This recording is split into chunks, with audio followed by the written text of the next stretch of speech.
अब ये जानिए, स्टारलिंक समेत सैटेलाइट इंटरनेट कंपनियों के लिए पाकिस्तान में राहें हमवार हो गई हैं। पीटीए ने फिक्स सैटेलाइट सर्विसेज के लाइसेंस का मुसविदा जारी कर दिया है। आपको अपडेट करेंगे। मुसविदा लाइसेंस से दूर दराज इलाकों में इंटरनेट की सहूलत मुमकिन होगी। लाइसेंस के तहत कंपनियां सैटेलाइट सिस्टम कायम और चलाने की मिजाज होंगी। Fix earth station, gateway station और वी सेट की इजाज़त होगी। साथ ही साथ आपको अपडेट करें कि ब्रॉडबैंड, बैकहॉल, इंटरनेट सर्विसेज फराहम की जा सकेंगी। लाइसेंस हासिल करने के बाद कंपनियां सार्फिन को बराह रास्त सर्विस देंगी। Fix satellite service license fee $5 lakh मुकर्रर की गई है।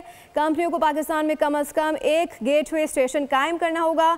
सार्फिन का डेटा मुल्क के अंदर ही महफूज रखने की शर्त भी आयद की गई है। आपको अपडेट करेंगे इस हवाले से।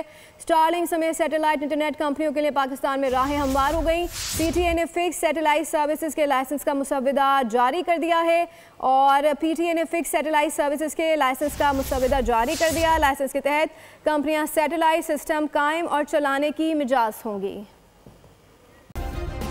सब्सक्राइब करें और बेल दबाएं ताकि कोई खबर रह न जाए।